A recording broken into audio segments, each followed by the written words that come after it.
یہ حکومت جو ہے پی ٹی آئی کی پہلی دفعہ آئی ہے اور جو اس کو اکانومی اس وقت ملی تھی اس کی وجہ سے وہ آئی ایم ایف میں گئی. لیکن یہ بھی میں بتا دینا چاہتا ہوں کہ اسی آئی ایم ایف پروگرام کے اندر ہم نے ڈیفیکلٹ ڈیسیژنز بھی لیے اور کووڈ کے بیچ میں ہم نے لوگوں کو ریلیف بھی دیا. اور پچھلے مئی کے بیچ میں جب ہم نے یہ دیکھا کہ آئی ایم ایف کے پروگرام میں کوئی ایسی شرائط ہیں جو بہت مشکل ہیں تو ہم کھڑے ہو گئے. میں نے جا کے ان کو کنفرنٹ کیا اور میں نے ان کو کہا کہ یہ جو آپ کہہ رہے ہیں کہ پاور کے ریٹس بڑھیں گے 5 روپے سے 4 روپے 95 پیسے، یہ نہیں بڑھیں گے.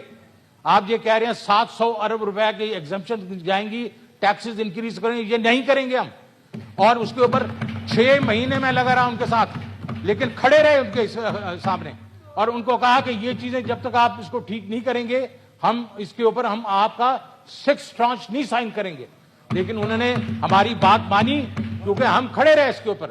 لیکن چیئرمین صاحب کل 2 چیزیں جو ہوئی ہیں اور بلکہ تیسری بھی ہوئی ہے موڈیز والی، اس کو میں اس وقت ٹچ کرتا ہوں، لیکن 2 چیزیں ہوئی ہیں.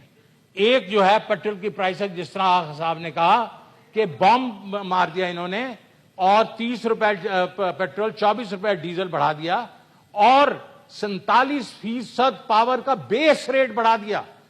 تو یہ جو چیزیں ہیں یہ جو ہے یہ آئی ایم ایف کی کنڈیشنالٹی کی وجہ سے کر رہے ہیں. یہ اگر کر رہے ہیں تو کیوں کر رہے ہیں؟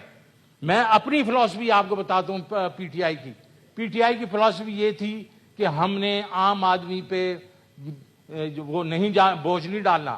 آغا صاحب نے بڑی اچھی طریقے سے ڈسکرائب کر دیا ہے کہ ہم نے 466 بلین ایک سائڈ پہ رکھا اور پھر ہم نے یہ کہا کہ ہم آگے جا کے اس کے دوران یہ جو جون سے پہلے ہم روس کے پاس ہم گئے تھے، روس سے ہم لوگ معاہدہ کرتے اور روس کے ساتھ ہم سستا تیل لیتے ان سے. اس کے بعد ہم ٹارگیٹڈ سبسڈی پہ جاتے، چھوٹے لوگوں کو ہم پروٹیکٹ کرتے. اور پھر ایک بڑی بات میں آج آپ کو اس فلور آف دس ہاؤس بتانا چاہتا ہوں کہ ہماری ریفائنریز جو ہیں، جو ڈیزل 60% ہمارا جو ڈیزل استعمال ہوتا ہے وہ ہماری یہاں کی ریفائنری بناتی ہیں. ان کے مارجن ہم نے رکھے ہوئے تھے 14 روپے فی لیٹر، وہ اپریل مئی کے بیچ میں جا کے 70 روپے فی لیٹر ہو گئے ہیں مارجن. اس میں 2 ریفائنریز تو ہماری اپنی ہیں. یہ ان کی نالائکی ہے کہ ادھر توجہ ہی نہیں دی انہوں نے ابھی تک. اور پیٹرول کے بیچ میں کچھ تقریباً 30 سے 50 روپے جو مارجن بڑھ گئے ہیں. تو ہم جاتے ہیں ان کو ہم ڈنڈے مار کے وہ مارجن کم کرتے اور لوگوں کو ریلیف دیتے اس کے اوپر ہم. تو ابھی آگے میں چلتا ہوں.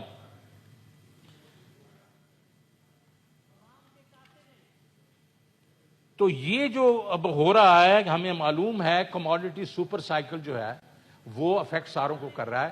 ہم بھی اس سے ہمیں بھی معلوم تھا. تو پرائم منسٹر نے پچھلی دفعہ ڈیسائیڈ کیا کہ ہم لوگوں پہ بوجھ نہیں ڈالیں گے. انہوں نے فریز کر دیا، 10 روپے انہوں نے کم کر دیے. ٹیرف جو ہے آپ کا پاور ٹیرف 5 روپے. انہوں نے کہا ہمیں ہمارے پاس 3-4 مہینے ہوں گے، ہم اس پہ سوچیں گے. لیکن انہوں نے آتے ہی کیونکہ ان کو سمجھ نہیں لگ رہی تھی کہ وہ پیسے کدھر پڑے ہیں اور کیسے پڑے ہیں، اسی میں انہوں نے دیر لگائی اور ان کو ڈنڈے مارنے شروع کر دیے. میرا مطلب یہ ہے کہ سر یہ جب تک کھڑے نہیں ہوں گے اپنے عوام کے انٹرسٹ کے لیے جس طرح ہم کھڑے ہوئے تھے تو سارے ہی ان کو ڈنڈا ماریں گے.